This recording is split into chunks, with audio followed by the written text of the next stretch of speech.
저는 이번에 보통 일베들의 시대라고 하는 책을 쓰게 된 독립연구자 김학준이라고 합니다.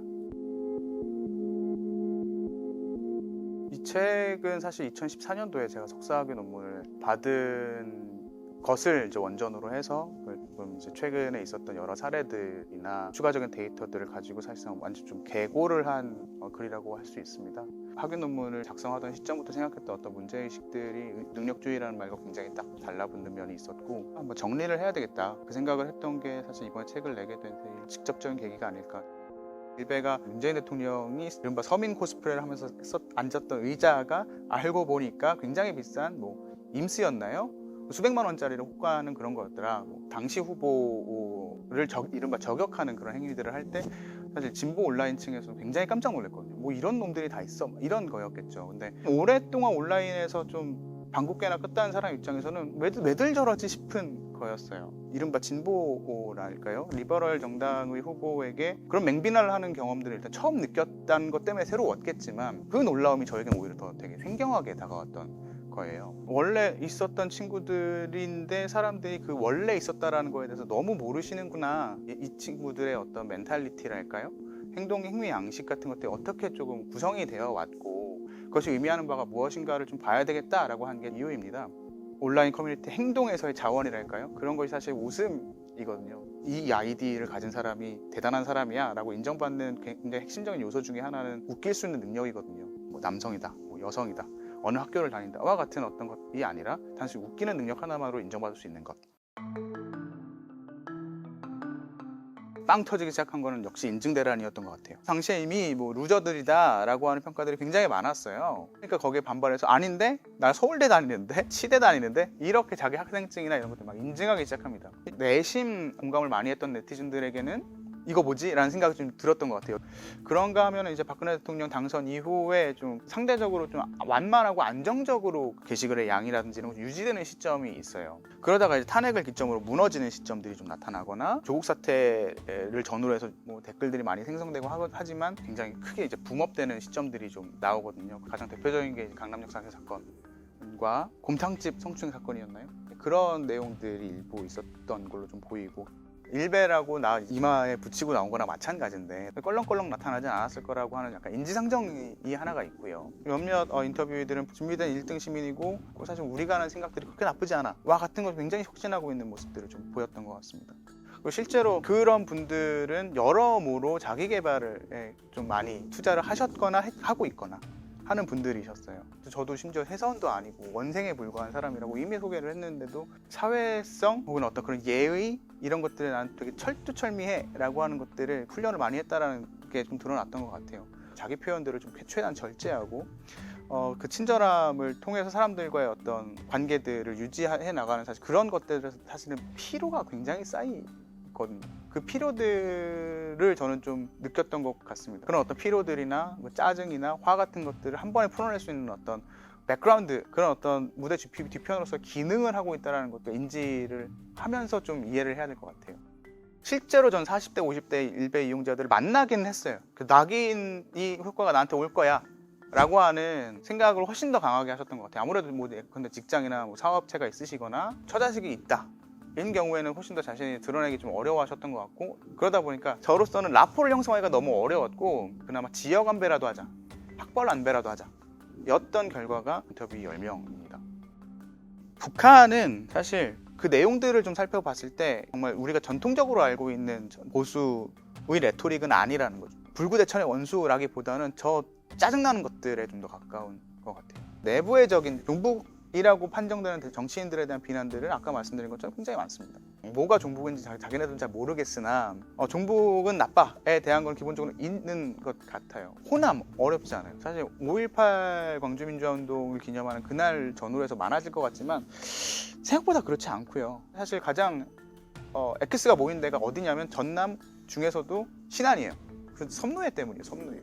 호남 관련 얘기만 나오면 장사젖제부터 시작해서 섬노예로 팔려간다 이런 얘기들을 쭉 쓰는 거예요. 호남이라서의 문제는 물론 중요한데 그만큼 다른 지역도 비합니다.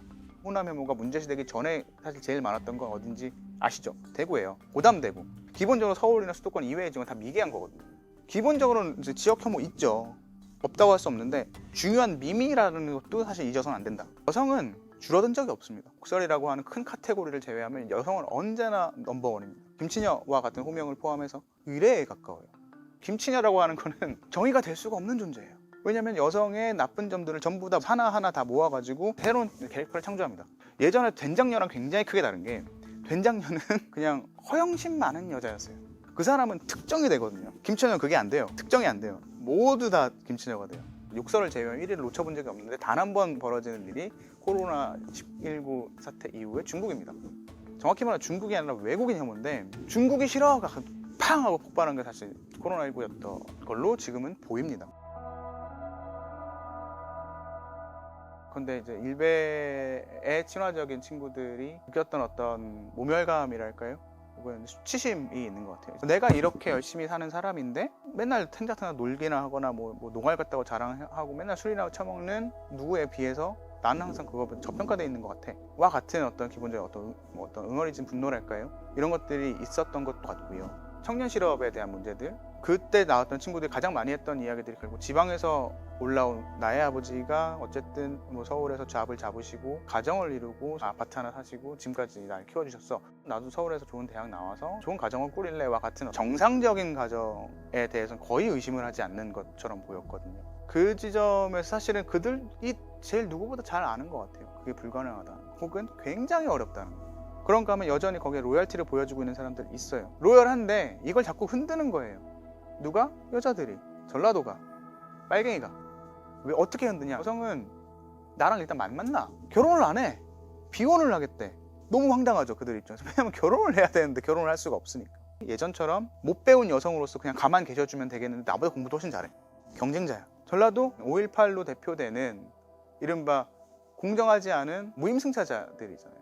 들이 우리들이 하려고 하는 어떤 공정한 게임을, 룰을 망가뜨리고 있어 라는 게 있는 거. 빨갱이는 더 심하겠죠. 종북 세력이라고 하는 사람들이 내는 어떤 정책적인 어떤 아젠다들이라고 하는 것은 결국은 정상적인 가정을 꾸려야 되기 위해서 내가 걸어가야 되는 루트들을 사실 깨부수려고 하는 사람들이거든요. 이런 어떤 레이어들이 계속 겹치면서 응어리진 분노와 어떤 도달 불가능성이 좀 결합이 됐을 때 혐오들을 좀 더 구체화시키지 않았나?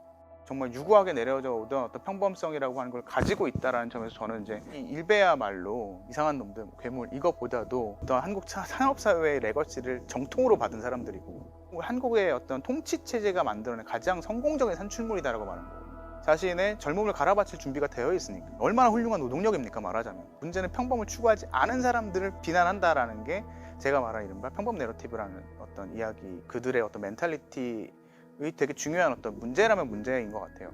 즉 로열하지 않은 나머지 사람들을 이제 비난을 하는 거죠. 그 비난이 종종은 혐오일 거고요. 거기서 공정론이라고 하는 게 그런 면에서 좀 착 달라붙는 면이 있지요.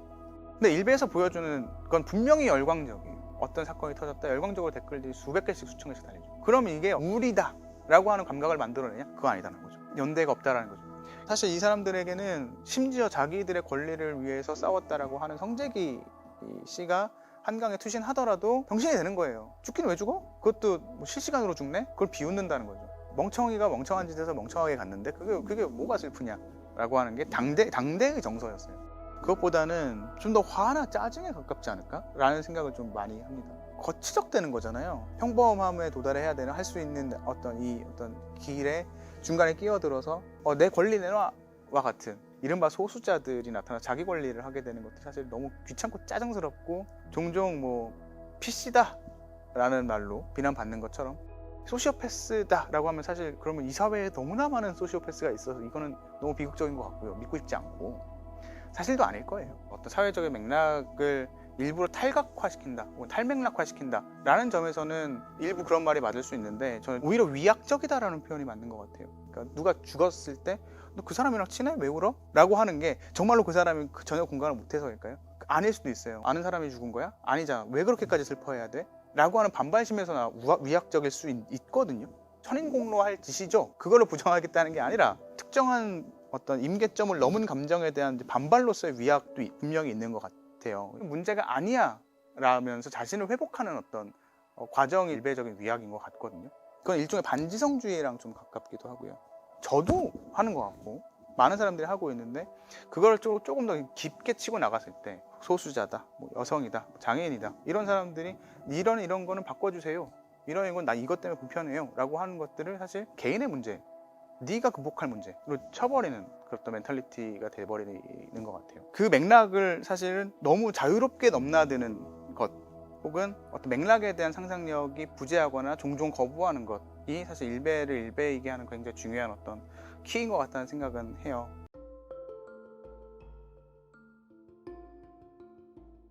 저는 이제 거기서부터 시작된 어떤 멘탈리티가 이제는 너무나 허들 없이 사방에 좀 많이 좀 퍼져 있는 것 같다. 예전에는 어떤 제도 안에 포섭이 될 수 있다라는 상상조차 좀 안 됐던 그 일베의 어떤 핵심적인 가치들을 제도화하고 있는 사람들이 나타나서 이제 이런 것들이 저에게는 흥미롭게 다가왔어요. 결정타 아닌 결정타 혹은 현재성을 좀 말해주는 것은 역시 이준석 대표가 당대표로서 취임하면서 본인에 대한 어떤 서사를 말씀하시던 내용들이 사실은 제가 책에서 주구장창 이야기하는 이제 평범 내러티브를 거의 복사 붙여넣기 한 것처럼 비슷하거든요. 이른바 하위 문화라든지 아니면 혐오주의자들이 뭐 온라인이라고 하는 약간 뭐 구렁텅이에서 자기네들끼리 이야기하는 것이 아니라 좀 승화가 되고 있는 과정 안에 있는 건가 생각이 들면서 이번에 내도 되겠다 라는 생각을 했던 것 같습니다.